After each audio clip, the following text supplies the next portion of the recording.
좋은 아침입니다. 오늘은 사도행전 10장 1절과 2절 말씀 함께 대하겠습니다. 가이사라에 고넬료라는 사람이 있었는데 그는 이탈리아 부대라는 로마 군대의 백부장이었다. 그는 경건한 사람으로 온 가족과 더불어 하나님을 두려워하며 유대 백성에게 자선을 많이 베풀며 늘 하나님께 기도하는 사람이었다. 성령님은 사도행전 1장 8절의 말씀대로 복음이 사도들과 믿는 자들을 통해서 유대를 지나 또 사마리아와 땅끝까지 증거되도록 하십니다.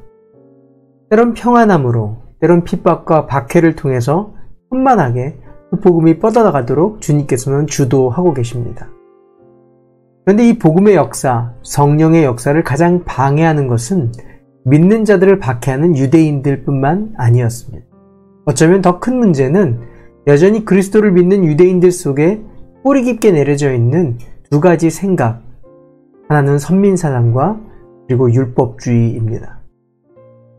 사실 이 둘은 선한 것입니다. 하나님 나라를 이루기 위해 하나님의 백성을 세우는 것과 그 백성이 하나님의 법을 따라 살도록 하기 위해 은혜로 주신 것이기 때문에 그렇습니다. 그러나 이스라엘 백성들은 오랜 시간이 지나면서 본래의 뜻을 잊어버리고 하나님을 멀리하면서 하나님의 은혜에 대해서 주인 노릇을 하기 시작합니다. 그래서 선민사상도 율법도 하나님 나라가 아니라 자신의 왕국을 세워가기 위해 변질되어 차별하고 무시하는 권리가 되고 맙니다. 초대교회의 사도들과 제자들마저도 성령님의 역사로 모든 이들에게 복음을 증거하도록 하나님께서 부르셨음에도 불구하고 여전히 이 생각이 잘 변하지 못하고 있는 것을 보게 됩니다. 결국 10장에 들어와서 성령님은 이방인의 사도라고 불리우는 사도 바울 뿐만 아니라 다른 사도들 가운데 있는 뿌리 깊게 내려져 있는 이 생각을 깨기 위해 사도 중에서 특별히 이방인에게 복음을 증거하는 것을 가장 꺼려하는 베드로를 이끌어내십니다.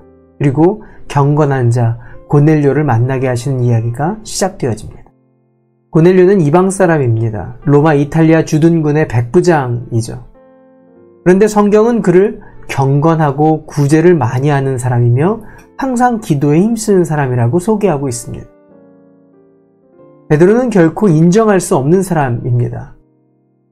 개와 같이 이방인들을 생각하는 그에게 있어서 그는 그런 이방인, 경건한 사람이 있을 거라고 생각하지도 않을 뿐만 아니라 어쩌면 잠재적으로 복음은 여전히 유대인들에게 우선권이 있다라고 생각하는 자였습니다.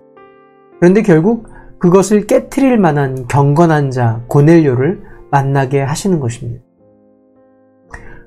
복음 증거는 내가 하는 것이 아니라 성령님이 하게 하십니다.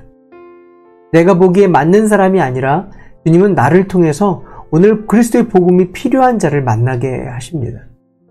때문에 우리 또한 늘 깨어 있어야 하는 것은 하나님의 성령이 복음이 필요한 자를 만나게 하고 보실 때에 우리는 우리 속에 가지고 있는 내 생각을 의지하는 것이 아니라 어쩌면 이스라엘 백성들과 같이 선민사상과 같은 그런 고집, 율법이 우리 속에 있지 아니한가를 늘 살피고 그것들이 견고한 진이 되어서 방해하고 있지는 않은지 살펴야 하는 것입니다. 그 사람은 그럴 거야. 그 사람은 예수 안 믿을 거야 라는 내 생각이 아니라 이때 우리는 만나게 하신 분을 신뢰하고 성령님의 인도하심을 받아야 합니다. 다시 말해 성령님이 전도하시도록 나를 도구로 내어드리는 것입니다.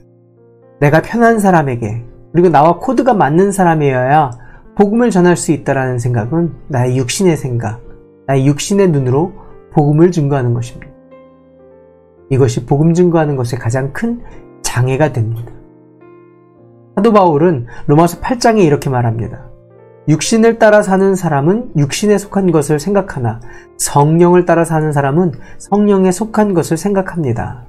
육신에 속한 것은 생각은 죽음입니다. 그러나 성령에 속한 생각은 생명과 평화입니다. 육신에 속한 생각은 하나님과 적대감을 갖게 합니다. 그것은 하나님의 법을 따르지 않으며 또 복종할 수도 없습니다.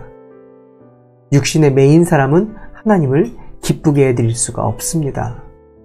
하나님은 먼저 믿은 저와 여러분을 복음의 도구로 사용하고 싶어 하십니다.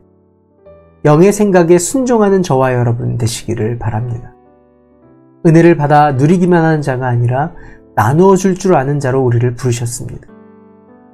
이때 가장 큰 기도는 내가 무엇을 전하겠다라는 나의 의지와 노력보다 어쩌면 나를 주님의 도구로 편히 사용해달라고 내어드리는 기도입니다. 나의 생각과 고집, 나의 육신적인 생각은 내려놓고 성령님이 이끄시는 대로 순종함으로 쓰임받는 저와 여러분 되시기를 바랍니다. 이제 거룩한 하나교회를 통해 성령님께서 그리스도를 증거하실 때 이 일에 마음껏 쓰임받는 우리 모두 되기를 소원합니다. 기도할까요? 주님, 이 복음을 전하게 하기 위해 그 많은 은혜와 사랑을 부어주심을 감사합니다. 또한 붙들어 주심을 감사드립니다. 이제 본격적으로 주님을 전할 때입니다. 나의 열심으로 나의 의지로 일하는 것이 아니라 성령님이 시키시는 일에 순종함으로 쓰임받는 합당한 도구 되게 하여 주시옵소서.